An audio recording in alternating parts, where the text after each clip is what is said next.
Okay, it's 7 o'clock, and what we have on the agenda tonight is Lonnie. We're having a public hearing on Robbins Lumber modernization, I'll call it. Yeah. Would that be a good way to put it? A way to put it. Yeah. And so when Lonnie is done presenting Robbins Lumber, when we're done with the public hearing, we're going to go into a planning board meeting, and it's going to be different than what we've done before because we're going to do Long Beach Marina, and we're going to look at your conditional use permit, and then we will go back to Robbins Lumber. I don't know if we're going to get everything done tonight, but we're going to try. Okay? Is anybody or any of the members of the public here for the Robbins Lumber presentation?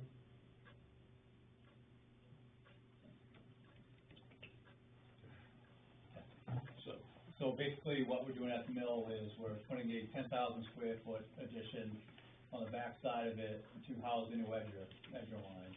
And that's to replace an existing line that's no longer supported, it's out of date.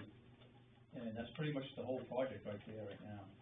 So we're including the clearing of the land that you did in order to dry your lumber better. Yes, that's correct. One of the things I learned from Long Beach Marina was that the proper name for the lighting for, let me see, what is it called again? Full cut-off luminaires. Full cut-off Luminaires. Illuminating. So I have heard full cut-off luminaires. We are trying very hard to be able to step out in the middle of our lawns in July and look up and see stars. And I would appreciate it if this could become an important thing to Robbins Lumber, as a neighborly thing for the people on Sand Pond. I won't stir them up for you. Well, there's not going to be any additional lighting or anything like that. That second entrance is more or less an exit for our logging trucks. Yeah. In the area you guys see that's clear there, just like Joe said, what happens when you put lumber that's been processed and on sticks next to a log pile, if it doesn't have proper airflow, it'll stain. So that's been half the reason to clear that area and move those wood piles away from that. We're talking about lighting. Yes, lighting is, there's not going to be anything as far as parking lot lights or anything like that. But going forward, Lonnie, as you replace fixtures, yeah. Can you replace them with fixtures that point the lights down? Sure. Yeah. Yeah. Really be wonderful. We've been campaigning for that on the planning board for 20 years now, at least. So yeah. That's my message to you. It would make life nicer for people involved. Sure. We want a black night sky. Does anybody on the board have any questions of Lonnie about Robbins Lumber? The sidewalk very smoothly. There were no issues. The only member of the public that showed up was Owen, the previous select. Yep. And so there were no problems or questions or anything that we felt we needed to put in a specific condition to the CUP for. Am I correct in saying that? I agree. For the folks who were there. Does the public have any questions? No? Okay. Okay, I declare this public hearing closed, and, now we will, at 7:05, now we don't have a secretary. Victoria. I've actually also added the Zoom meeting, AI notes, so Okay. we'll see how that works, but I'll also be taking my own notes. Okay, great. Joe, I just wanna say thank you, and the public is welcome to come down to the mill anytime they would like for a tour. Just call ahead of time, and we'll have that new edge line running in April and May of next year. Okay. Yeah. So if you have any questions, please reach out. Okay, we're gonna take up your application.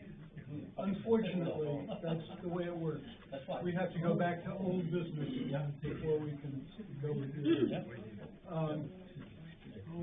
You can take a vacation for an hour if you want. That's gonna be my estimate. Okay, that's fine. Great job on the sidewalk. Yeah, I'm sure.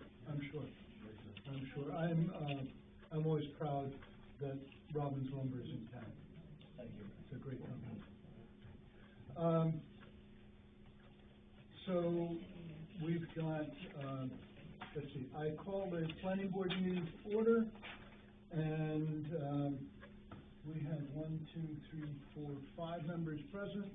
3 is a quorum, 5 is what is the maximum number of voting members, and we're here. Then we consider the minutes. Do we have any sort of a motion? These have been emailed out. Motion to approve. Second motion. Any discussion? All those in favor? Okay, thank you. And now we have Long Beach Marina. I had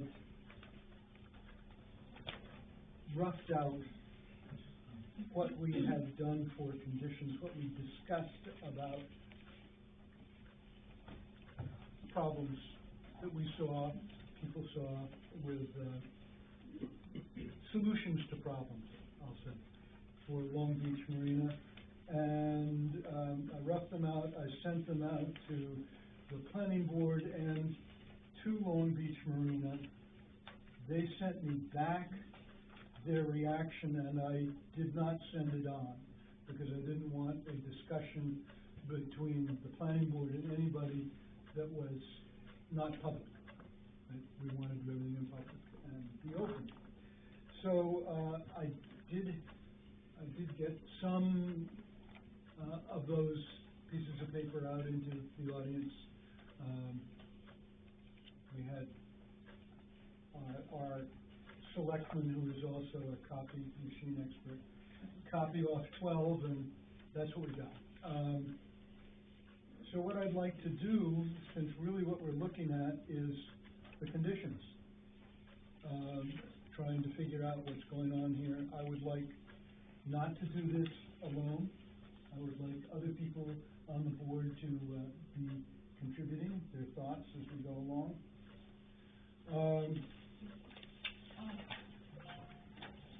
You all set? I didn't see this. On the back, thought I skipped a page. Wouldn't have been the first time I did that either. All petroleum products will have a primary and secondary containment. That's not a problem to anybody. No building on the LBM property will have floor drains. Again, that's not a problem to anybody. I did like, here I am asking for help, and now I'm doing it all myself. Thank you, I appreciate that, Matt. I won't heckle you quite so much next time you run a, Did the AI catch that? I'll make sure. all work related to fluid changes on boats and cars will take place on concrete. This, the comment is that this will allow shrink wrapping to be done outside in the gravel areas of the site.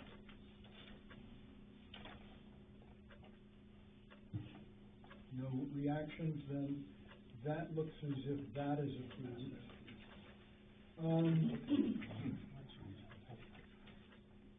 There will be no automobile lifts. We did discuss pass automobile lifts at the last meeting, and, Long Beach says before LBM can sell a vehicle, they need to place a new inspection sticker on that vehicle.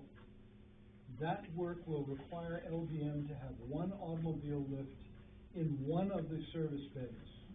This is a license requirement for auto sales facilities. This is a state requirement? Yes. For a sticker, to put a Yep. sticker on it. I get it. You gotta put it up in the, I get it. Yep. Yep, they do that when you go in for a sticker. I want them to be legal.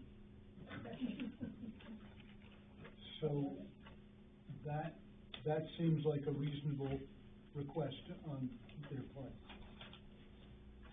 Only light maintenance work will be done on automobiles and boats. That's something everybody was agreed on. And number 6, they are saying, see number 15 below, boats and cars will not be spray painted on the premises. So they're saying that takes the place of no marine bottom paint for salt water will be used on premises. Is that covered by no boats? Where is 15? Well, I have a, Is there 214? It was 214. So this is 15 here. 15.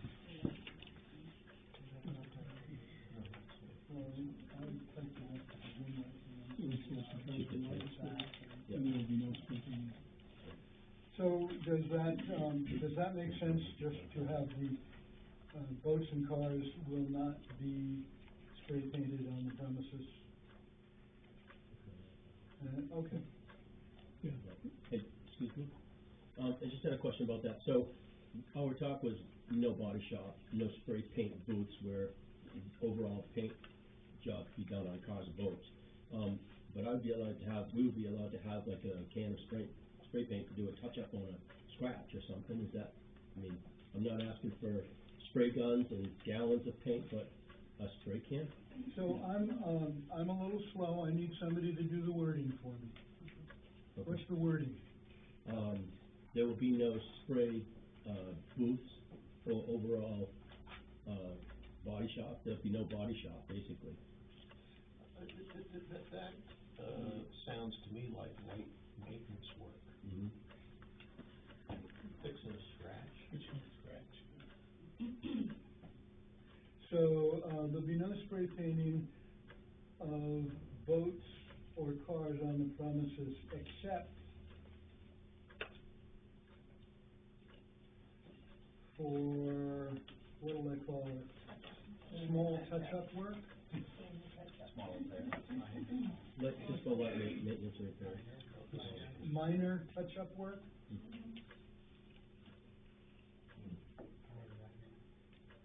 Yeah, well, yeah, There should be a definition on, that, better than that. give me some wording. Square foot area, maybe 3 square feet or something like that. 3 square feet, I think he's probably talking about 2 or 3. Yeah, That would be fine. I'm just saying, 3 square you know what I feet. mean, that which that draws the line for you. Sure. That's fair. That's great, that's great. No more than 3 square feet. Thank you.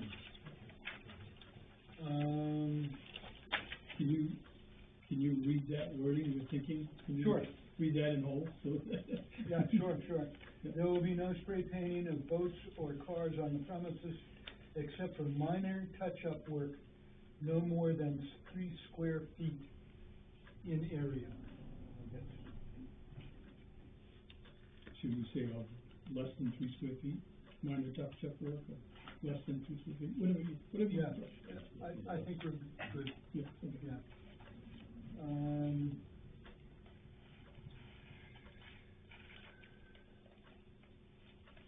And then no body work on cars will be performed on premises. All used motor oil and used oil filters will go to all state environmental Sears Environmental or other state-approved waste oil disposal company.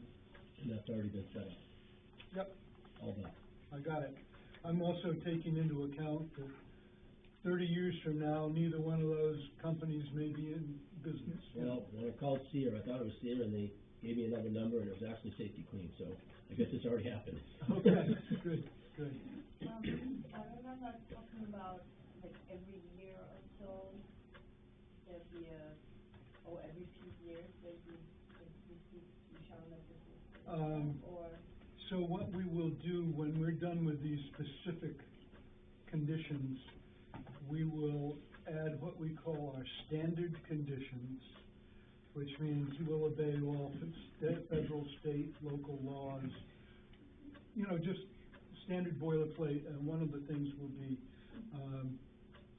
that they will produce certificates to show that they're, disposing of their waste properly. That's when you throw in that sort of, round it all up at the end. So that's part of the federal requirement anyway, and that has to have right to know training, and they're aware of that. Yeah, MSDS and all that all comes together. yeah, it's just boilerplate stuff that is legalities, yeah. Now, this is one that, we talked about, and we've tried to come up with something here. I said hours of operation Monday through Friday, 7 a.m. to 6 p.m., Saturday and Sunday, 8 to 4. They are asking normal hours of operation, Monday through Friday, 7 a.m. to 6 p.m., Saturday, 8 a.m. to 4 p.m. Any work done after or before these normal hours of operation shall be done inside one of the buildings with the doors closed. That was to deal with the emergency repair of a boat that broke down at the marina, and we bring it over, and if it's after hours, we go inside and we work on the boat and then bring it back so it can be rented the next day. And our application had not included Sunday, and I noticed you had added it, so I didn't really wanna put Sunday hours in, but Okay. if something breaks down, I wanted to be able to go out and fix it inside the building. If you guys agree with it, you know, that was just suggested word. Does anybody have anything to say about hours of operation? Now, that's perfectly fine, but if you're gonna word it that way, somebody should at least define Sunday either yes or no. This will say Sunday no. By saying that they. I know what you're saying, stuff happens, yeah. Do I understand it as no commercial operations moving there? So if I wanna go up at Sunday and clean the shop, or wash my car, or take my grandson up and clean his four-wheeler or something, am I allowed to go to my property on Sunday? Okay, it's just not the customer stuff, right? I just wanna make Yeah. sure. I would think that if there were any emergency repairs that needed to be done on a Sunday, it would fall under the sentence, any work done after or before these normal hours of operation shall be done inside one of the buildings with the doors closed. That would apply to anything before 7 o'clock, after 6 o'clock, Monday through Friday, before 8 a.m. or after 4 p.m. on Saturday, or any time on Sunday. Now, Sam, give me some language that allows you and your grandson to go wash cars. Give me the language. It would be basically non-commercial work. We're not gonna be inviting customers on Sunday. Jay, does not really wanna be working on Sunday. He's got 3 little boys and another one on the way, number 4 on the way. So I'm sure he wants Sunday off. So, it would be just non-commercial You work. think we're okay? Okay. Well, I mean, the problem with hours of operation, or why you have them, is because if you're making noise, you know, if you're on your property and you're not bothering anybody, nobody's gonna bother you. You know, that's just kind of the way it is. That's good. But if you're out there backing up with a back beeper going all the time at 2 a.m, that annoys people, and so they wanna be able to know, they can call up CEO and say, what's this joker doing at 2 a.m, he's not supposed to be working. So, I mean, the additional language seems okay, but the question is, are you gonna, you're saying you're gonna do it inside with the doors closed, so there's not noise, right? I mean, that's the yeah. key. But if you're doing something loud enough, it doesn't matter if the doors are closed, it's still gonna make noise. So, I mean, I think there has, I don't think you have to worry about bringing your grandson up and, again, if you're not bothering anybody, nobody's gonna bother you. But I'm concerned about doing stuff inside if there's still noise on the outside. So I think we have to add something in there that kind of covers that situation, you know, provided that there's some sort of noise issue. That's all I'm thinking. The town is heading towards getting a decibel meter. And we are going to head towards understanding it, or attempting to understand it. But we aren't there yet. Because people, as you say, object, they don't object to, you know, having a family reunion there.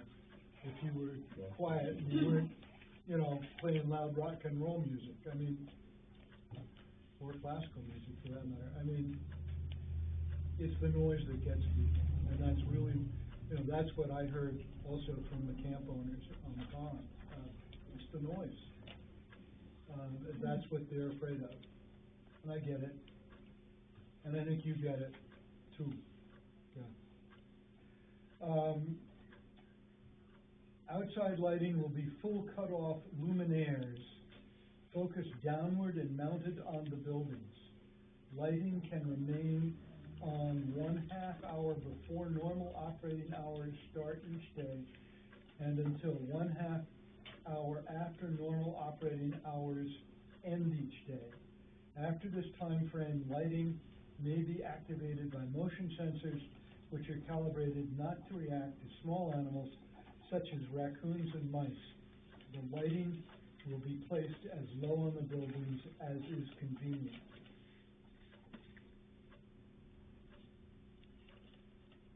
Okay.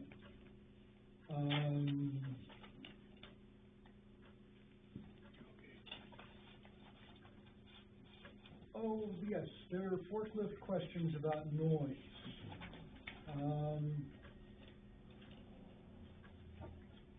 And LBM says propane and electric forklifts are not able to lift the boats that LBM plans to store at this location.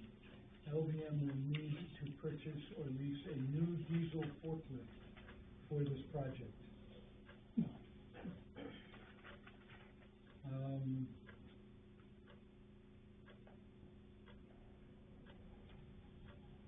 Okay. What is the reasoning behind that?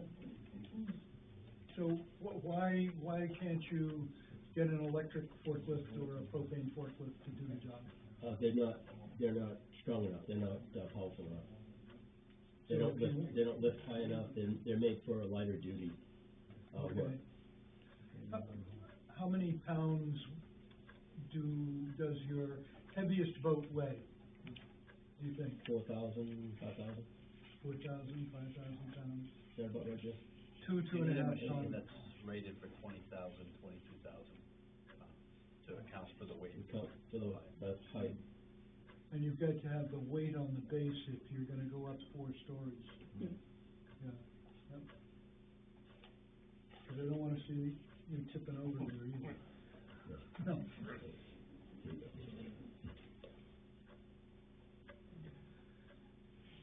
There will be no gasoline sales on premises.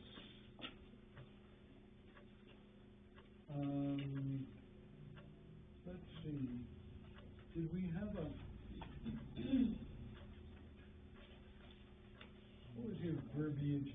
suggested,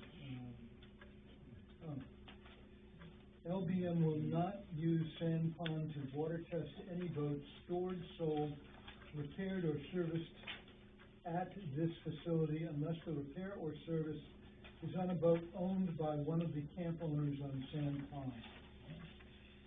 Seems fair to me.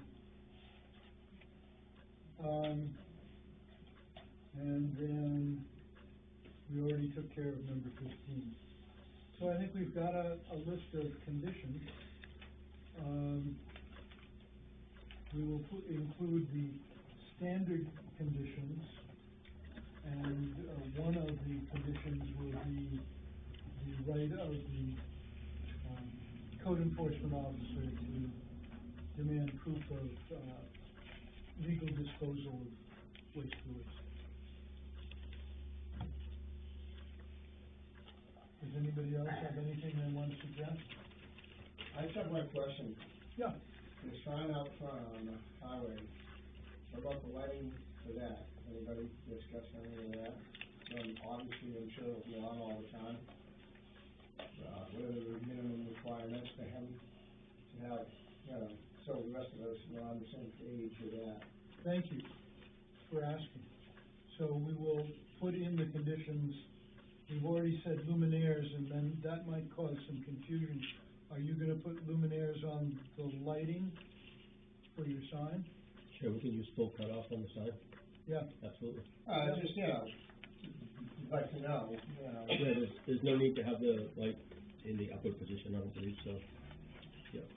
And Is we, Is there any reason to light the sign at all? Yeah, I mean, after daylight savings time, I think it would be nice. Just because you can't see, even though that road is straight, I mean, until you're on top of it, you don't really know it's there. So just during normal operating hours, you need it, right?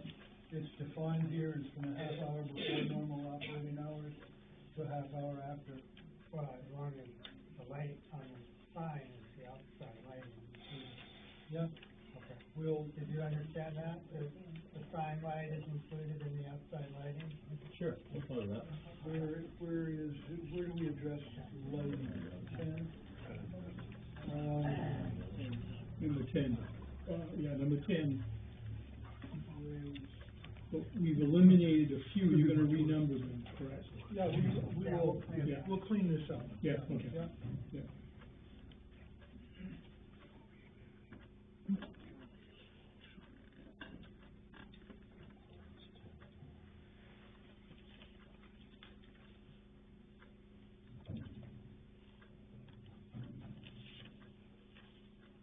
I'm saying I'm adding to the bottom of 10, this includes the lighting on the street side sign. One of the conditions we put on people is that no sign will be above 20 square feet. And that's, you can paint both sides, you can have a sign on each side, lettering and everything, but no bigger than 20 square feet.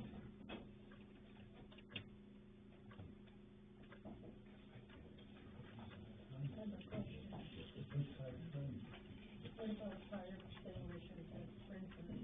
Is there any provision for that? I think that Sam's insurance company is going to define that out. What we heard from the fire department is he wasn't worried about that at all. The fire captain, if you remember. But if you go to a gas station, they have sprinklers overhead for all of that gasoline that's in their area. We're gonna have 200 boats, with 4 tanks, we should have something. Do you plan to put fire extinguishers on? We will have fire extinguishers, yeah, we will have the fire, company come in and tell us where they need to be, and we will have them all installed, and they'll be inspected every year. I think every 6 months, matter of fact. That's just extinguishing, a sprinkler. Yeah. No, it's not a heated building, so it'd be hard to. Store boat have a gas in them up in your left? Yes, it's way safer to store a boat with the gas in it than to take it out. Actually, the fire chief told us he would rather they be full than half empty because it takes air, oxygen to have a fire, so he said it's safer to have them full, and it's much safer than taking the gas out. So when you go to a gas station, that's not included. He's not gonna be selling gasoline. That's a big difference. There's not gonna be gasoline exposed to the air. Yeah, but if With someone somebody starts smoking a off and they cigarette, get all you those know, tanks full of pumping gas, it. Where are they gonna build the boat docks? At the lake, yeah. they're filling with gasoline on the boat. No, we won't be taking gas out or putting gas in the boat, there'll be no gas pumps or anything there. His insurance company, the insurance company inspects me every 5 years, you know, and Right. checks out my fire extinguishers and is much stricter than the town would ever be.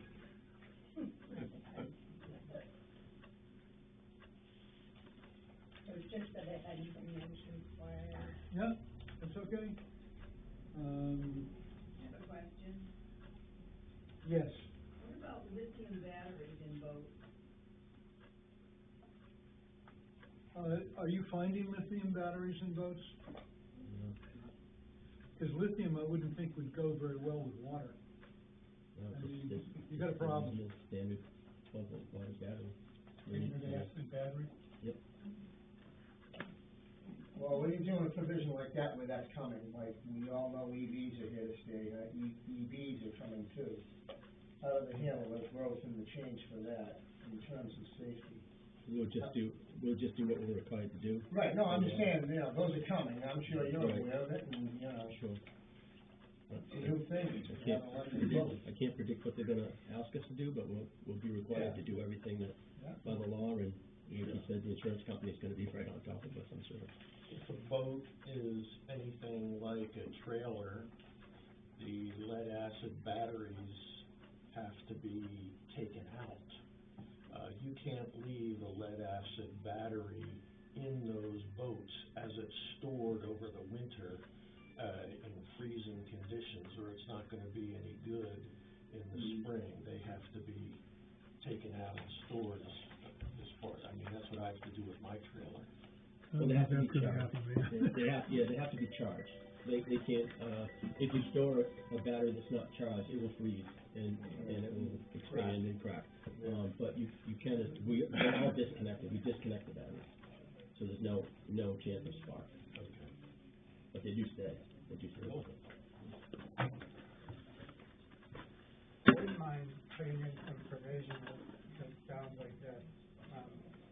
Outside normal hours of operation, no use of the forklift outside the building, and emergency work done before or after normal hours of operation shall not result in excessive noise to neighboring property.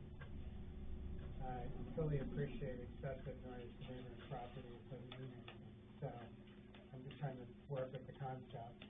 Sure. And I just can, you know, I can imagine being a neighbor and thinking, well, if it's an emergency to some boat owner, it doesn't need to keep me awake at night. Yeah. You know, it's not my emergency. Right. So, I mean, I don't know how to deal with it, but the concept is what I'm concerned about.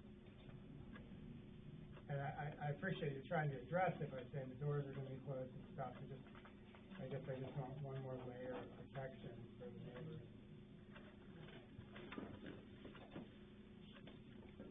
I guess you don't have to say hours, you just start with outside normal hours of operation, no use of forklifts outside the building, and emergency work shall not result in excessive noise to neighboring property. Okay. So excessive noise isn't defined, you're gonna call me out on that, John. So I'm not sure how to work with that, but that's what I'm concerned about. Yeah. I think we can only do the best we can on that.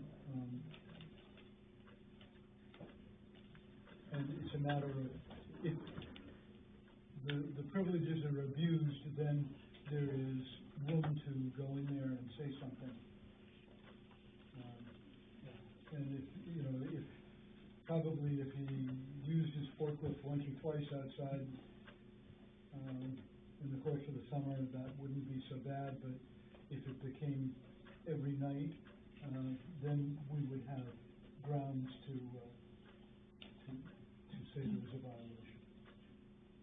That's specific enough for you to go have that conversation. Excessive noise at 2 in the morning is different than, Yeah.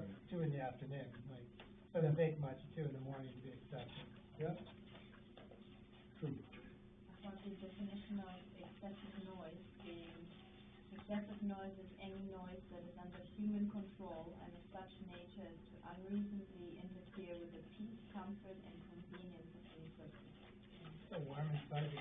I think it's, That's what I mean, exactly, that's exactly right. Peace, comfort, and what was the last? peace, comfort, and convenience. Convenience. Yeah, no, I mean, that's, yeah, I think it's only fair, I mean, and I don't think you need to, like, I don't, I think it's just common sense. yeah. Yeah. Right? I know.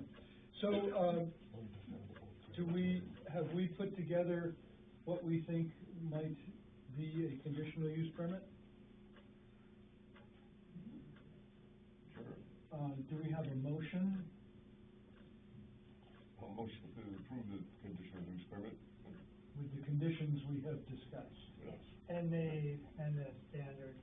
The Oh, and standard then the conditions. understand, Yeah. all right. Right? All right. Any further discussion? I would like to add a comment.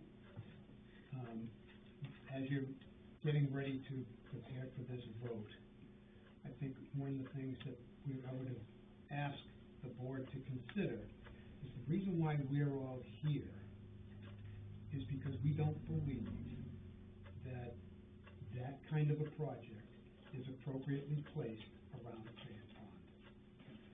And it troubles me to think that the conditional use permit that you've outlined in detail is satisfactory to some certain level, but many of the other issues are just gone by the wayside because they don't work. But they don't work because it's inappropriately placed around Sand Pond. Thank you. We have the pressure of, landowners being able to use their land. And, there's nothing that I can find in our ordinances that says he can't do it. And for us to deny the permit, we would have to be able to point to that sentence there says that we can stop this project. So what we can do, and what we have tried to do, is to make this project work in the neighborhood to the best of its ability. That's what happens when you get more and more people coming to live in Baldwin, coming to run their boats on Sebago Lake. It's a compromise. You know, I would love it if there were no more people in Baldwin than when, you know, what I remember as a boy. But that's not possible. So, Like the Civil War population? Before that. Well, to this point, is there anything that we haven't addressed that is out there? I mean, Nothing that I know of. other than the concept of having it where he wants to put it is different than what the current state of the area is. Yeah.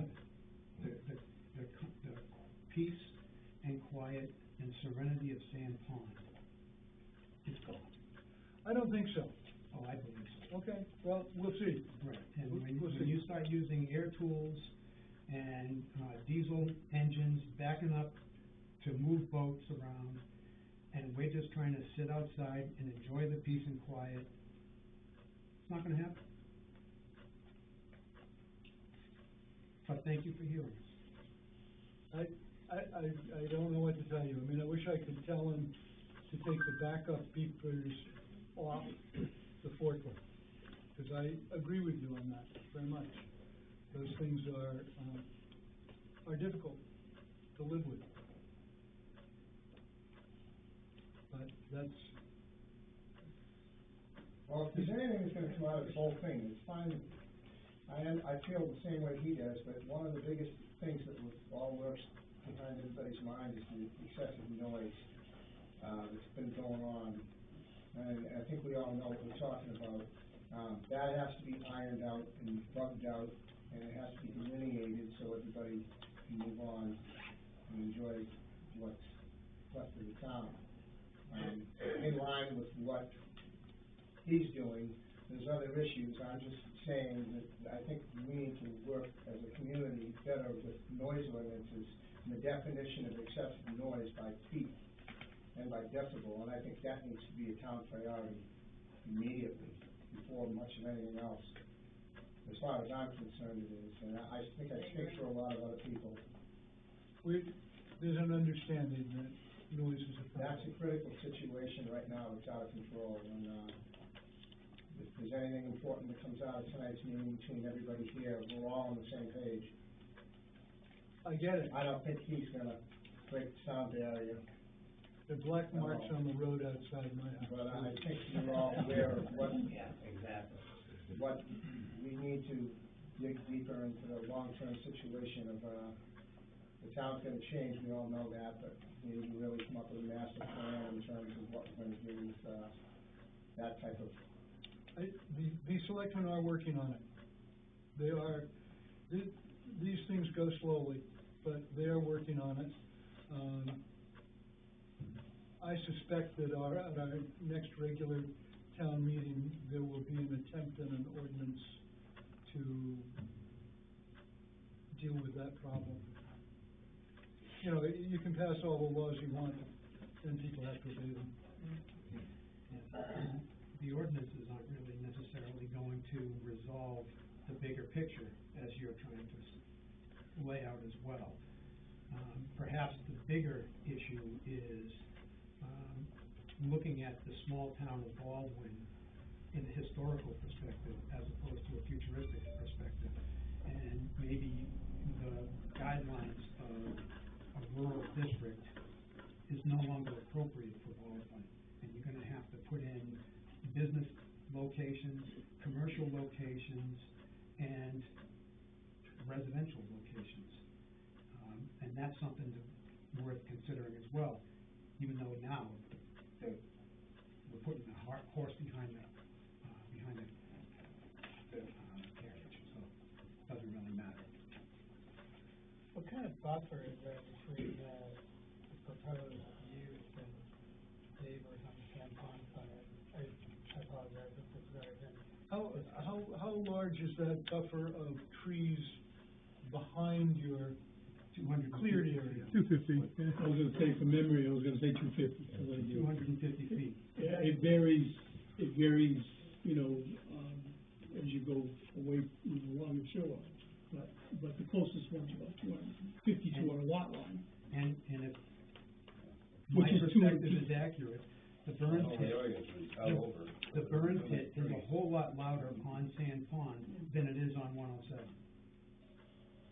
It's louder on Sand Pond than it is on 11 and 107. It just echoes, and that's why we're asking for turning the buildings to face the other way, to put up a berm to help support that sound being, maybe, if it's not going to be blocked, at least it's going to redirect it above, so it's not going to be in our bedrooms every day.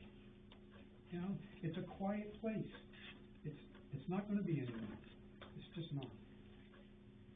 So that vegetative buffer, you said it's approximately 250 in width. Is that something that you're committing to maintaining that buffer and not reducing the 250? Yeah, I have no plans to do anything with that. Okay. What kind of, what is this pine? It's hardwoods, under 15 to 20 years old. Yeah, we lose the leaves, that's it. The noise just amplifies. Is there any way you can put up a sound barrier, like they do off the highway? May I address the question to Sam? Yes, please. My experience in boating and in marinas is that the boating season is roughly the same as our cottage season with the few owners that have year-round property. Right. Am I thinking correctly that most of the boats will come out of storage, out of the building storage prior to Memorial Day so they can be on the lake for their owners to use and then put back into storage after Columbus Day? I'm not using the correct word, but, Okay, we understand. the Columbus Day thing. And is there going to be a whole lot of storage movement in that period between Memorial Day and Columbus Day? In other words, when we're using our tanks? Right. So you pretty much called it as it is. Our busy season will be, it starts in after Labor Day for taking boats out and bringing them up and doing the services and putting them away. And we can't do any winterization or guarantee any winterization after October 31st. So that's about a 8-week period there. And there again, the same thing in the beginning of the season in the spring. People stop calling in May and they've got their boats in by Memorial Day or within a few weeks of that. Sometimes a little earlier, sometimes a little later. That's But even a between shorter those season. two holidays, basically, what your space might be used for would be repairs, but you're not planning to do the repairs so much in Baldwin as you'll continue to do the repairs in Sebago? A lot of stuff is done on the lake. Jay can answer that for you if you'd like, but a lot of stuff is done on the lake or at the marina. No, the focus of our operation is the fall services and the spring services and the storage. It's not repairs. We have to do repairs, but it's not our focus at all. Thank you. Thank you.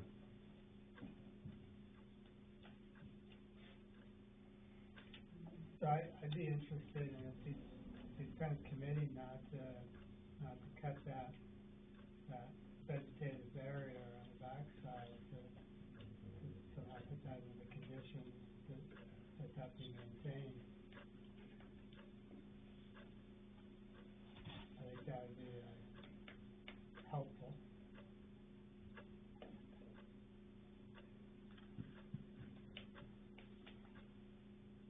Nobody's reacting to it. No? What? Do you think that's a good idea, bad idea, unnecessary? I think it's a great idea.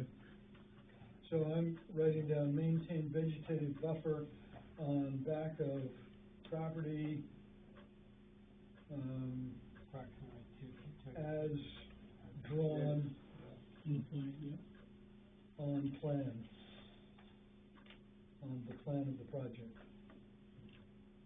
We would be allowed to remove dead or diseased trees and maintain a healthy growth. Yeah. Maintain a healthy growth. I'm not saying that you won't cut every tree, Yeah. any tree, Yeah, or okay. whatever it is. I just, You maintain the vegetative buffer. Yep. Because that's a living thing that changes. Yep. We're very much agreed on that.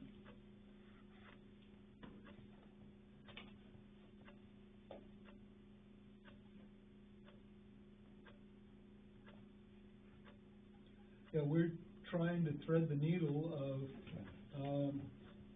finding out what is equally painful to you and to Sam, or equally acceptable to you and to Sam, so that everybody can live together and go forward. It's not an easy one. I've had things happen in my neighborhood that I disapproved of, and I was very strongly opposed to, and I found out it didn't matter. You know, it just went away. I think that, the town really needs to consider their zoning and their overlays, especially around water and things like that for commercial buildings and stuff like that. We just need to, look at that very closely for future expansion and growth, and consider that very carefully. That would make your job a whole lot easier. So, on my left here, Mr. Fricker chairs the comprehensive plan committee, which is doing something very much like what you're asking for. We're just looking ahead, that's all. I'm on the committee, Mr. Flint is on the committee, and we actually show up at the meetings. Would that be part of a master plan that you? It's that kind of a thing, yeah. You do every 10 or 15 or 20 years, a master plan is done? When is that due next to do a master plan? Probably about 5 or 10 years ago. So that was done then, and it will be done? I mean, what we're doing now was due. Oh. Should have been done. Okay.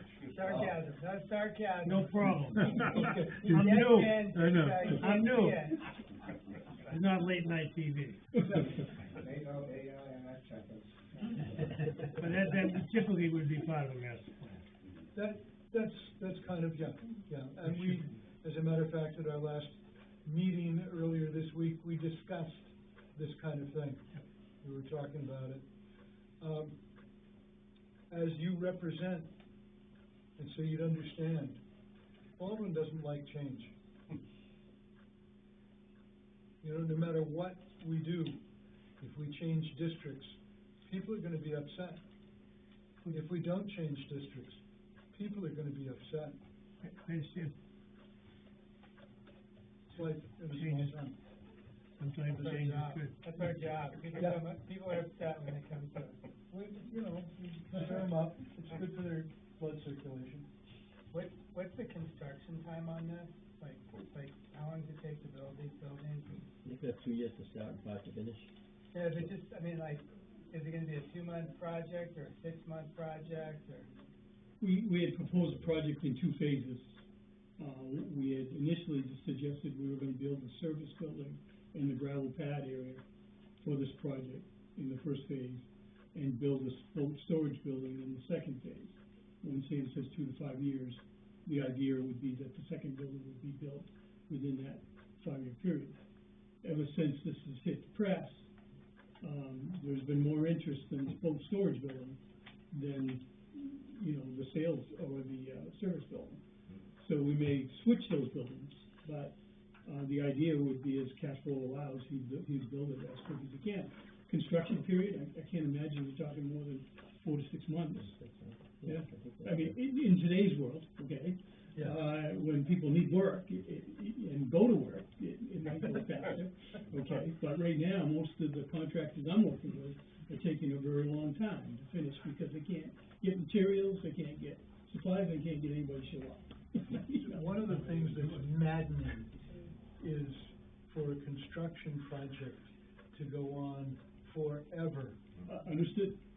And that will make these people very upset. Yeah. Is there any way that when you enter, phase 1, phase 2, as much of this work be done out of the summer season? Out of the Memorial Day, Labor Day window? That would add a lot of cost, when you start talking about concrete and stuff. And so it would add a lot of cost. And I would prefer not to see that type of a condition, but this is not my town, it's yours, you know. And I was gonna say, these folks are frustrated, and it's frustrating here, sitting here, because you really don't have the ordinances that most towns have that specifically specify noise levels, so that you can judge them and other things. You know, so we're trying to come in here and get a project approved, and it seems to change every meeting what people want, okay? And you don't have an ordinance really that says you can do that, but you can do that, unless we want to sue you, and we're not gonna do that. Right. So my point to you folks is that if you have concerns, is you should have regulations that people understand when they come in, what he's gonna do to do his mill, what we gotta do for boat thing, and people, consultants like us can come in and do the studies and say, here's the noise study that says we won't disturb the neighbors. You know, but you have no, I couldn't find a noise standard for this project. I Right. found noise standards for, I wanna say gravel pits. I think I saw something, Yeah, you know, but no decibel levels, no nothing. right. Is, you know, the DEP has probably 10 pages okay? Yeah, we have chewed over noise levels and decibels for years, and, we have felt that it was not something we could pin down. Yeah. Well, maybe it's Time. time, and maybe it's getting there. Even the basic that says X decibels daytime and X decibels nighttime. Right. Which, you know, typically is like 80 or something like that, and then during the day, and then it goes down to 45 at night, those Right. kind of things. And isn't that state law? There may be some laws, but, you know, Or if you're state not, standard then? yeah, you gotta look at the DEP regulations if you wanna see standards. Yeah, okay. Or you gotta look at some other town, Portland or somebody like that. But they may be too aggressive in Portland. So if it's gonna take that long to construct, does it make sense to say that the construction process has to be done during what would be normal hours of operation? Like, you don't want construction 4 AM, if it's gonna be 6 months long. Well, that does make sense. There are typically, daytime hours are 7 AM to 7 PM, typically for construction. And, you know, I would like to see contractors today working more hours, than what we're asking for operation. So if we could do something 7 AM, no construction activities, you know, during construction process between 7 PM to 7 AM. If that's acceptable. I think that's fair. Those are the daytime hours defined in both Lloyd ordinance and at DEP. Yeah. I mean, we're trying to Yeah, be working with you, so I mean, Is that on 7 days or 5 days? It's Usually probably 5. six. It's probably six. Six, yeah. Yeah, it might be, I've been doing it for a lot of years, but I'm pretty certain you can work on Saturdays, and some towns will let you go on Sundays, but their hours are reduced. we're still waiting for the, solar panels to come in at 4 in the morning, and 12 trucks back up. And Matt be happy that he's awake, watching them come in one by one. Rolling over me. Yeah, exactly. Of course, you mentioned that the construction would be 4 to 6 months, would be one season. Yes. It's not every year that. Yeah, not every year, no, we're talking about 2 buildings, okay? You know, so again, it's gonna be a short period, and I know Sam, I've worked with him for a while now, and if he can do it later in the season or earlier in the season, that's what he's gonna try to do. Sure. But I know right now, almost every one of my clients is having difficulty getting people Exactly, everywhere. everywhere. I mean, it's horrendous. I know. It is really What bad. happened, someone switched some, So Sam wants to get it built so he can do it, sure. and he has to take the time when the contractor says, okay, here's my period, I'll be here, you know. I got nothing now. Okay, that's nice.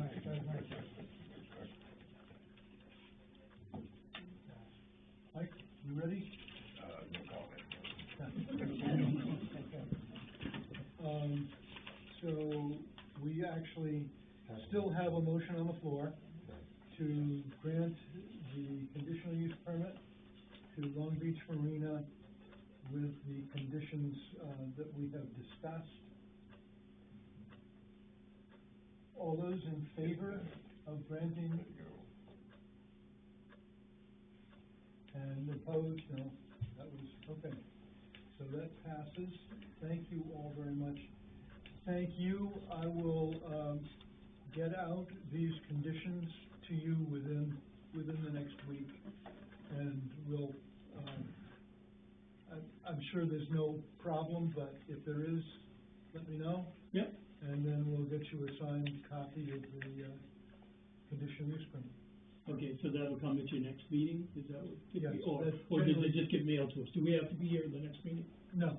Okay. It's It's just- administrative function. Yeah, We give ourselves the time because we're volunteers and Yep, yep. sometimes we're lazy. and- Yeah, we're not gonna start tomorrow anyway, so. Okay.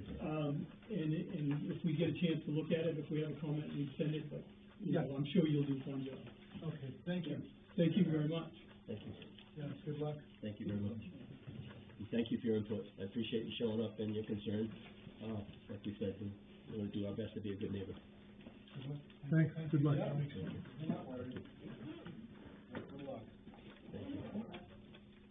Stack 'em high. Stack 'em through. You do all your work on the whole time. Sorry for the long wait. Thank you. Y'all don't have to stay if you don't want to. Just, There's no problem walking out. Not to digress about the noise situation, can we get some type of can we follow up type situation? Yeah. What's going on and why? Talk to the selectmen, they're, I think, Yeah. leading the charge on that. We gotta get a handle on what's going on across the street. Tuesday nights, 6:00, selectmen's meeting. Bob's gonna shoot me for advertising it, but, Yeah. I'm with you. Bob can tell you, I bring it up every once in a while. Really? I understand the problem. I've heard it from the pond, and I've heard it from reporting. Yeah, are you getting, people are sending in,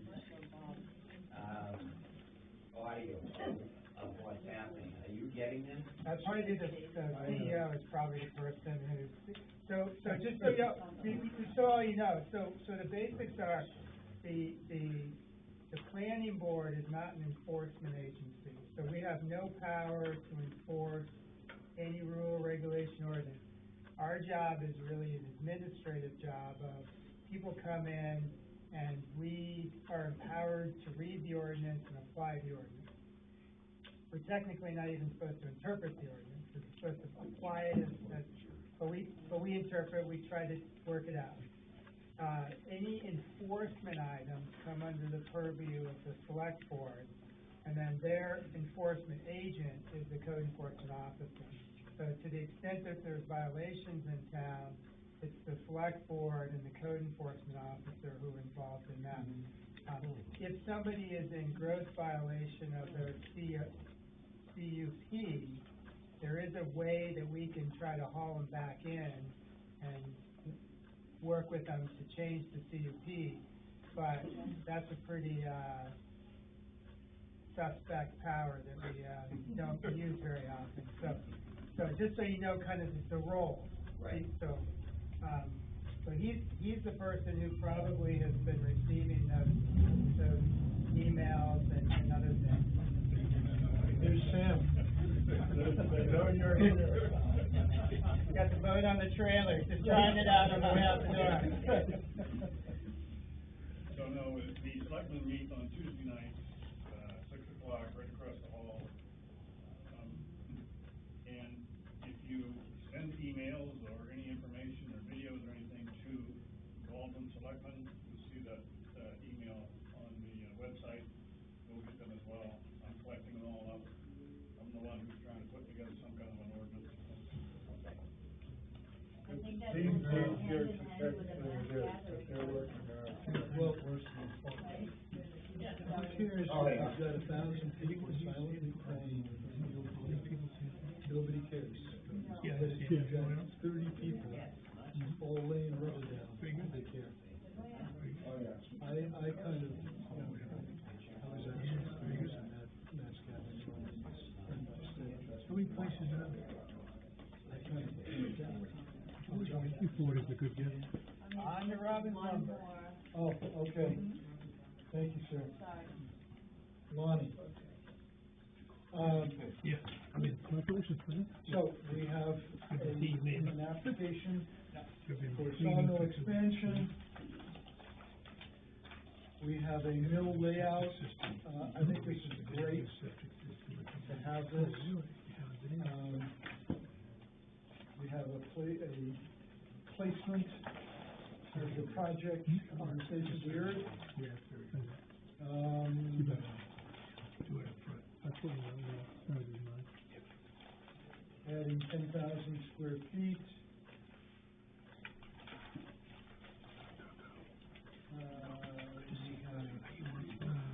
We have needs for different parcels of land. Oh, good. Yeah. Thank you. Maybe we can kind of one of these, too. We that's pretty much it. Anybody else like to look at this? That one? Yeah, you just bought the Um, place, right? Yes. Yeah, we're across to the White House. Okay, So- directly across. In the Directly corner? across on that cove, In yeah. the corner, nice, very nice. I'm So pretty excited. if you all wanna have conversations, let's go out and all that, it's get hard, so. It does, yeah, Yeah, the sound gets picked up by the YouTube.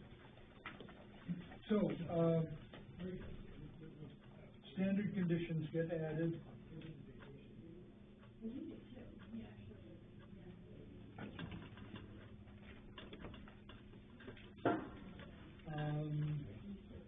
Any specific conditions?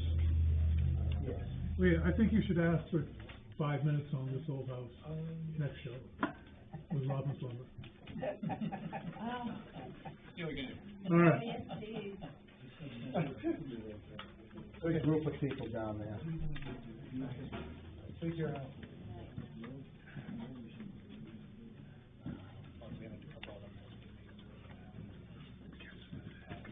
I like your idea though. Thank you for waiting. Yeah, no problem. Have a good night. Yeah.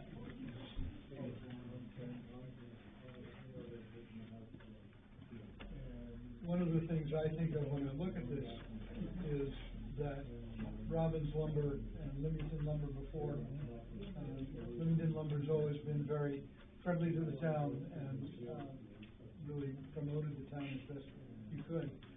And, the Robbins family are the same type of people. Yeah, true and true. So they're really, this expansion now from Elvis City, they're up for 25 years. So it's gonna go beyond my time and some of the guys down to my age. But it's, looking at what they're doing with the investment, Yeah. Baldwin and Deersmont, it really speaks volumes to the commitment. Yes. And, yeah, we're very, very fortunate that they chose to invest in this area. Yep, I absolutely agree.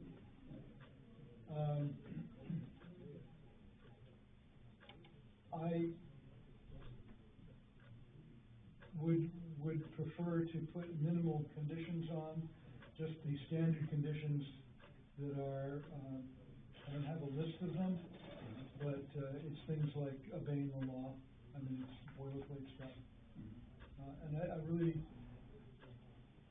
don't think we should, constrain Robbins Lumber much beyond that. Not that I'm in the lumber business or anything. That's reasonable for me. Were you allowed to ask for those, cool Robbins Lumber hats for the planning? No, because that would be bribery. We'd be soliciting a bribe. If you come down for a tour, though, you may get. I was just gonna ask that we're gonna be doing our wood floors and. But you don't want pine for your floor. So you're saying you're not adding light? You're not No, adding. so that's what I was referencing the cleared area of like 113. There's not gonna be any lighting up here. If there was, it would be down light, it would be up right there. What about on the new building, is there any new lights on the? There'll be. Exterior lights? There'll be security lights, exterior lights, and those will cast down, like we have at the mill right now. We did a lighting upgrade about 4 years ago. It's all LED lighting, and there's nothing that's really intrusive there to go by and look at night. The building, the addition we're talking about, you're not even gonna see it from the road. Yeah, I mean, this is such a minor, I mean, what I'm trying to think is how to say, everything you got there, like maintain existing condition, the existing condition of the buildings and property, and then the standard conditions. Like, what they have there is good, right? Yeah. We don't have a problem with it. Right, but by the same token, we kind of have to put a bookend on it and say, if there's material major changes from here on forward, they have to come talk to us. That was one of the reasons why we asked for a drawing of the layout of the building, Right. of the company, right, all their buildings. So that we didn't have this, Before, yeah. before, yeah. this shows the entirety of the, so. And that's the only thing I could think of, is to have a condition saying that Robbins Lumber will maintain the existing structures and,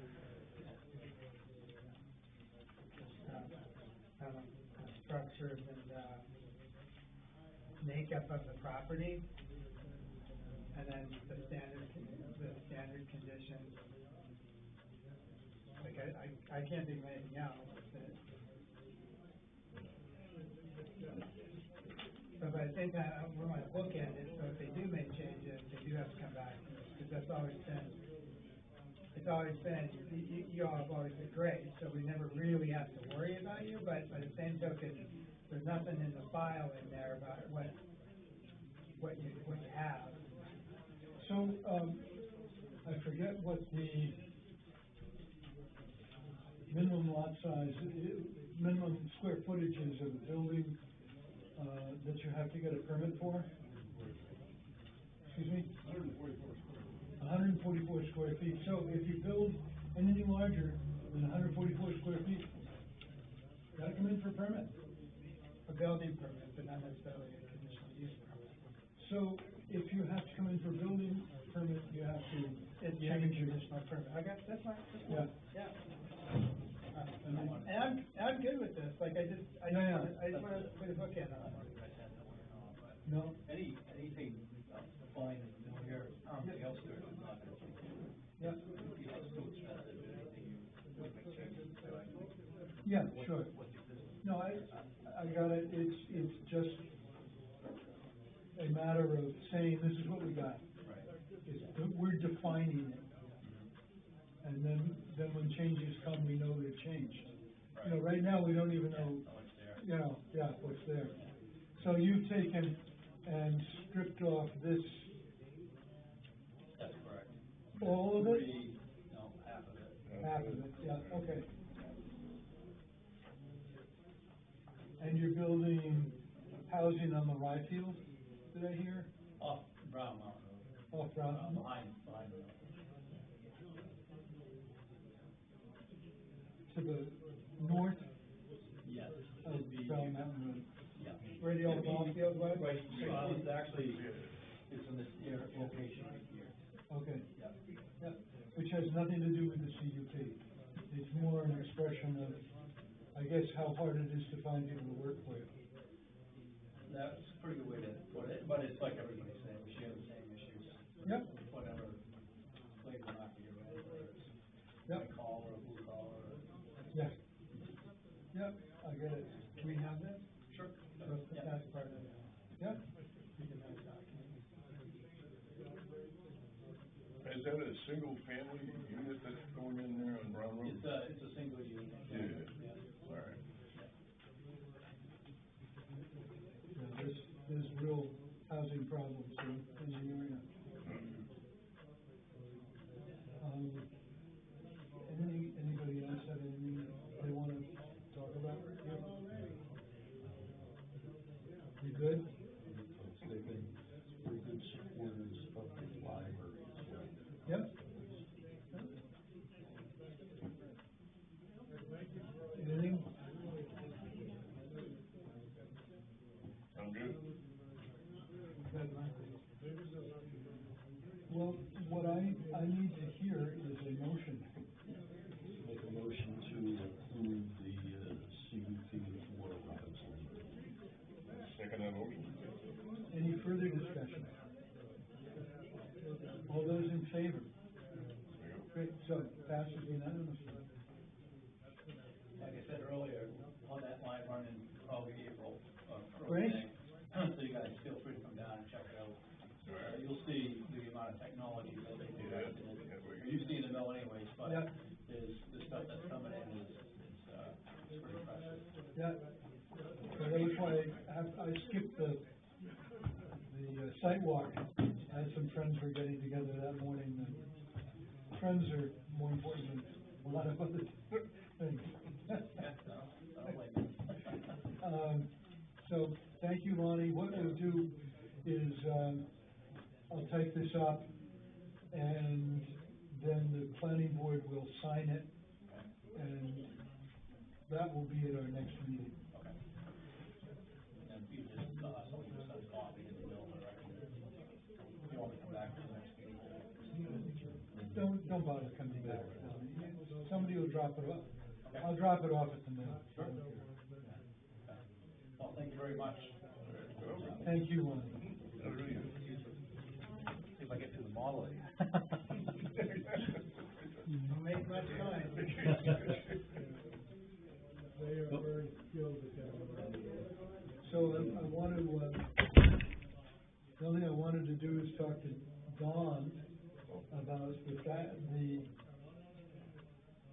I had it in my mind to talk about what you brought up, that if you need a permit for 144 square feet of building, and that if you need a building permit, then you need to change your CUP or your subdivision.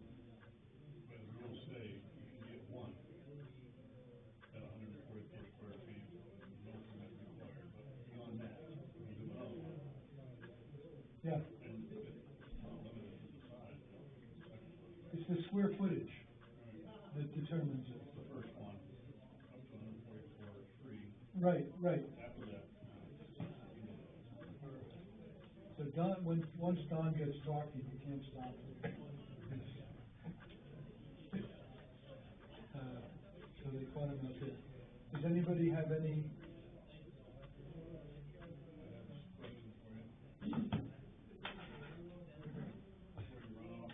You're gonna have to speak loudly.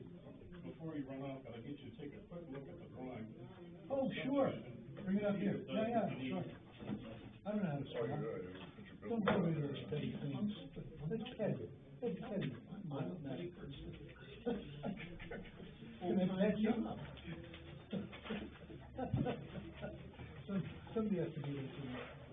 Kathy, you can do it. She asked me. Is this your place? This is our subdivision, and I've got a engineer to lay it out, to show the revisions. And I penciled in on here the buildings. I'm the only one who's done any building on there since I've been there. Yeah. All the others, and this line moved from here to there, it moved further away from his building. Yep. My line moved from there to there. Yep. And the closest building I took and moved over here, so nothing has changed. So I'm really the one who's been having an impact on it, and I've laid out where everything is. Everything's been done with a permit. So this is the original. That's the original The line. original subdivision line? Yep. And so this is the reformatted This is the line? reformatted one, which Yeah. it's much better. I think that's totally what we need. Because I wanted to build this garage down here, and you can't really tell that much. Yeah. So I moved it forward, he moved the line over, so we could make it like that. Yeah, so are these part of the old subdivision? This is three lots. Three lots. Three messed up lots, like the size. Yeah, I think this is what we need.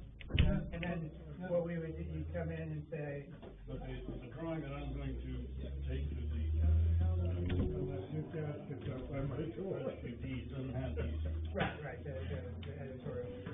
No, we just wanted to see whether it wasn't making it non-conforming by moving the lines to, 2 feet away from a building. Right, so then you would just come in and ask for a modification to your subdivision, and then we'd have a public hearing, and then we, I don't think we need a site walk. Do we need a public hearing? We voted no, We had weeds in the room. we voted no on fee and no on public hearing. Yeah, yeah, we just. In a minute. I'm not sure we can waive it, okay? You can. Can we? Okay. It's optional, it's at our. So, and we'll put you on the agenda. Next time, I'll bring in my application, all the words on it. What's the name of the subdivision? Mary Ellen. I change the name? There was no minutes put on the website. Yeah, Captain Sparkle? Captain Bob Flint. Where's the name? I can't There's see. the Mary Irwin subdivision. That's because it lacked a quorum, I guess. But then after July, there's nothing. We should ask Robin. Huh? Yeah, You said she's your we aunt? should ask, Oh, I was just wondering where that name came from. It makes sense. She was the owner of the property at the time. So the other thing that we talked about while you were out with the Gab Fest in Lost, I'm sorry about that. No, it's okay. Some of them don't want burn protection, and some want to have been He hasn't sent them, Yeah, or yeah, exactly, Robin hasn't exactly. posted them, So, or both. we were talking about That's all the thing. when do you need to open up a subdivision or a CUP when you build a building? And That's good to. I think, I'm proposing that when you get a building permit, so that's 140 square feet of building. You get a building permit, then you need to deal with the subdivision and the, Existing CUP, if the property is subject to a CUP or a subdivision. yes, Then a new building that's not already approved for that site would trigger a need to come back. yes. So you're saying like if Fremont Woods, a guy wants to go to the car garage, it's gotta go before the planning board? If it's not on the subdivision, Well, I mean, the subdivision doesn't say, except it has to be a house of so many square feet, and it can't be a mobile home, and there can't have any trash in the yard. I think those are the restrictions for that one. That's one situation. You get a place like, David, Blaze, sorry, where that's in a shoreline protected zone, that definitely should be. I don't think there's any question about that. As far as a normal subdivision, or if they need a tool shed, it would be good from my standpoint to know what that is. so that's a 12 by 12 foot building. You can go up to 12 by 12. You still need a permit for it, but there's no fee for the first one. Is how it goes. Okay, you need the permit in order to record that it was done. Right. I saw this problem coming, and you're defining it out now. It's a problem. We've got to say what is or isn't, where's the edge? Exactly. And, so I guess I am proposing that this guy wants to put a garage on his house on Smut Street. Oh, right. It's an attached garage? I'm just saying hypothetically. Yeah, if it was attached, it seems like it would be part of the house, but if it's separate, then that seems like another building, but I don't know, like, I'm just trying to parse it out, I don't know that. I wonder if you can do it out to the back, or if it would be applicable to subdivisions going forward. I don't know. So I'm not sure. I have been catching an infection from David. Mm-hmm. And that is that I'm getting to be a strict constructionist. I hear you. I feel that way too. See, in July, when they're gonna allow two dwellings on the lot, that could throw a whole lot of things, depending. You can't do that, you still can't do it in a subdivision. Okay, well, I mean, that's part of what we need to have clarity on, maybe. We already have asked that question. Okay, When we were in Denmark, that's right. that question was asked. It's a subdivision, the subdivision overrules. Okay. So, I thought if the subdivision had a restriction against it, it did, but maybe it does anyway. I'd have to look that up again. okay, Sometime before July, we have to write all of that out, because yeah? we all need to be on the same page for that. So- I don't wanna give a permit for somebody that The shouldn't. thing is, because a subdivision permit doesn't tell you what's gonna be built there. Sometimes it does. Right? Sometimes it Sometimes does. it does. Sometimes, but mostly it just lays out lots. Correct. But I've seen it put building envelopes in. We've done that. And the theory's always been, Right. it's, I mean, at least my assumption's always been, each lot is one buildable lot within the subdivision. And if they wanna have more buildable lots, then they come back and have more buildable lots, so. Yes. One residence, I mean, I purposely chose a word that wasn't defined, one residence per lot. Now, whether the residence includes a garage or not, I mean, I don't think we ever get to that level of detail. But it might be good to establish. Yeah, no, going forward, yeah, I mean, the more detail we can provide, the better. For example, I'm dealing with one now in the corner of 107 and Fremont or South Street, whatever you wanna call it. And the fellow, there are deed restrictions against mobile homes in that subdivision. And this fellow has said, well, this isn't a mobile home, it's a manufactured home, which is what they're calling them now. They're better quality, as opposed to a modular home, which is a house. And when I asked him the questions, it's on a pad with pilings and tie downs. It sounds like a mobile home to me. I said, you gotta check with the manufacturer. And he said, well, I was wrong, but he turned it over to his bank from the title company, and they confirmed that I was correct, and that is considered a mobile home. So some of these definitions can get twisted around. Sure. And it's hard when people can't afford to put a full foundation under it, and do whatever they have to do to call it a house as opposed to a. So one of the things I consider about a subdivision is that you have to consider the person with the house lot you're dealing with. Right. But you have to consider the other people who have bought into that subdivision based on what the subdivision was defined at in the beginning. So therefore, it is, we have to think about the other people in the subdivision. We absolutely do, and as this fellow has pointed out to me, there is at least one other mobile home that was permitted and built within Fremont Woods. We're trying to raise our standards. We're trying to raise our I standards. think you do it with setbacks. Other restrictions. Yeah. Right. Yeah. Well, with Firefly, we did it with building envelopes. Yeah. I guess if you're approving a subdivision, you can put any conditions in it that you want after a hearing. Yeah. It's more with existing ones that I might have a question. I worked in Fairfax County, Virginia, which has very strict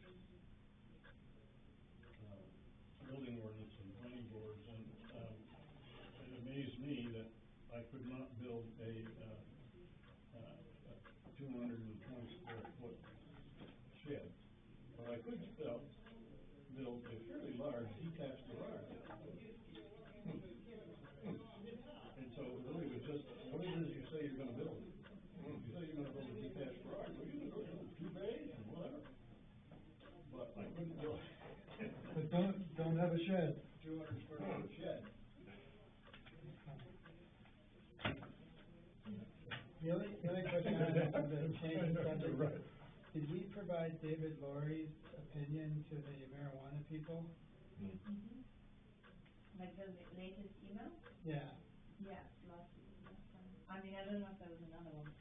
No, it's just the one that they. Did we provide it to the marijuana people? Yeah.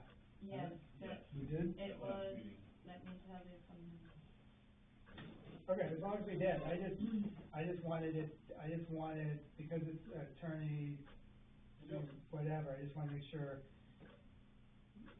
we were all good with giving it to them, and then somebody give it to them. It was about the, right of way.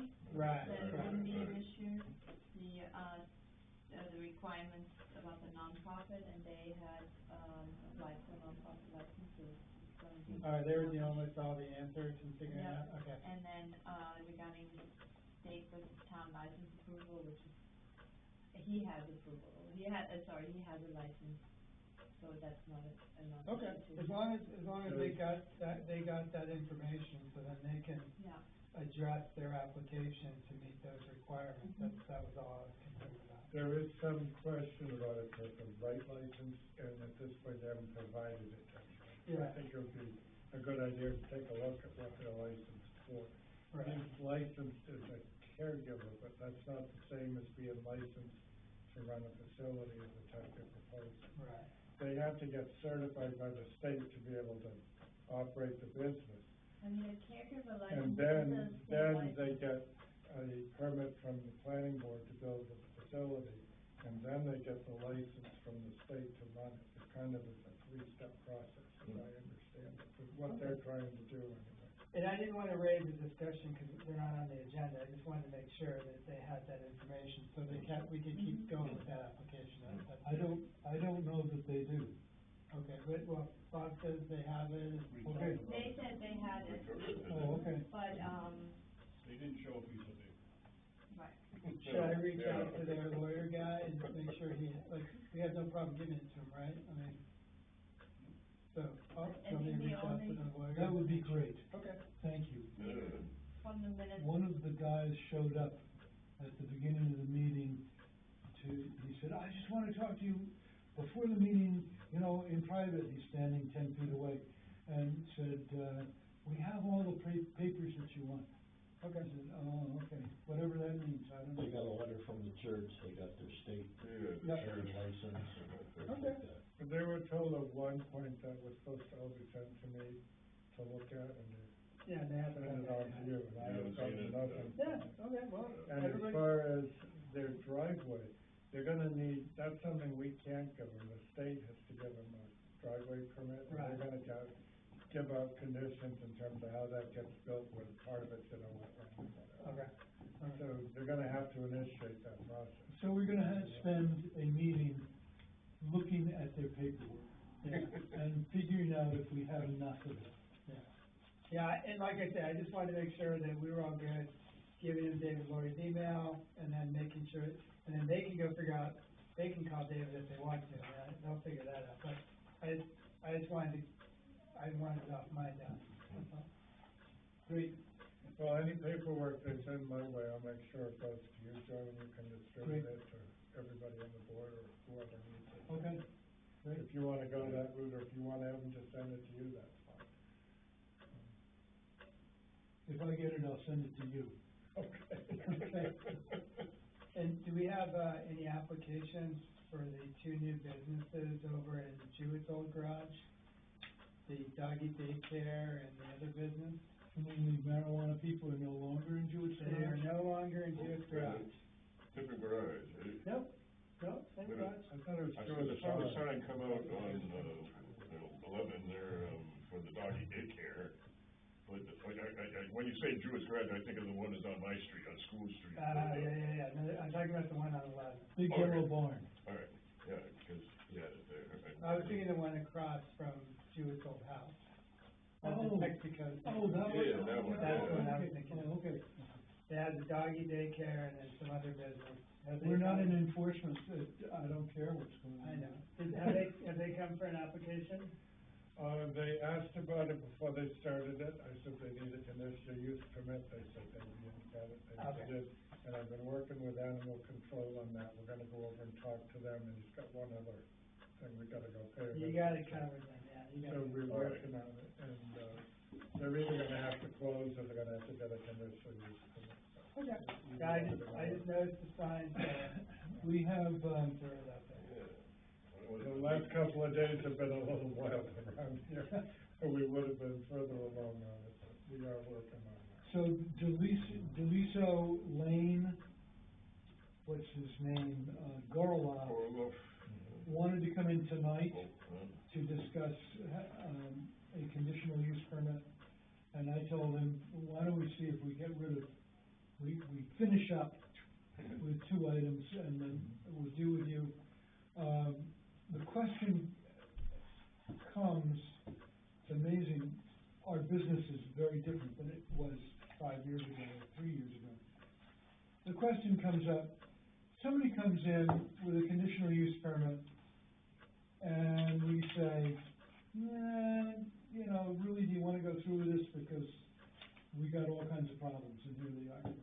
And then they tell Don, oh, I'm gonna come in, and they don't show up, and they don't show up, and then, and 3 months later, they show up, and, it's a completely different conditional use permit, and they don't wanna pay a fee, and they want us to treat it like it's a revised conditional use permit.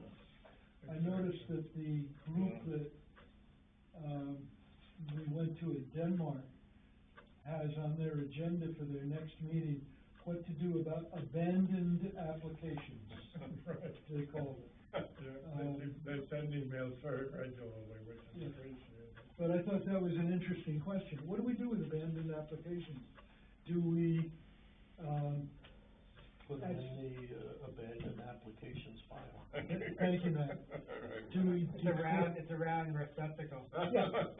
Do we declare them abandoned? The problem with Gorloff, just to sum it up from my perspective, he claimed he did not know where the town road stopped. And I told you folks, I verified that, I did it with the road commissioner. He said he had no idea how wide it was, and if you look at the deeds, that right of way is 15 feet wide, and given the number of houses that are already on it, and I talked to the fire chief, because they did have a fire down there in April, it's really not adequate for what's already there. And either the road has to be widened or something, and We'll listen to him, I'll put him on the agenda, we'll listen to him, but I want the board also to think of whether this is a new application or an old application revised. well, every time he emails me, it's like, well, you must have an answer by now, what have they decided? And I say, well, you haven't appeared, and they were scheduled to appear, so it doesn't get taken up. And he said, well, is there any change in the requirements for the right of way, and can you verify it's a town road? And I was like, no, your deed says it's 15 feet, and you know it is not a town road, you're gonna have to do something about it. So it's kind of been one of those things. Yeah, I don't understand until he comes in front of us and talks to us. Right, well, I've been telling him that. So, those are the issues we have. Sounds like fun. So, a motion? Motion to adjourn? All Yeah, those in- I'm going to ask, I don't know if this is something I should include in the, planning board meeting, but I went to the select board meeting and asked Bob about the issue I have with the lovely neighbors and the trash in the. I couldn't find out where you're talking about, I looked at the map. I can show you the map, I have it on here. Uh, And then It's so his I, business. yeah, well, the DEP said is our lovely CEO's business. Well, they said that our, CEO would have more weight, more power, they can't really do much. I'm like, well, what if those four metal barrels, rusty barrels are leaking into our wetlands and into our brook? They're like, yeah, well, maybe I can look from the, like, I could possibly check that out, but it would be trespassing. I'm like, This is the first I've heard of it. I'm happy to have you show me where that is or tell me. yeah, Certainly will look I'm just trying to, oh, it's not. That's his business, not mine. Okay. Okay, all those in favor?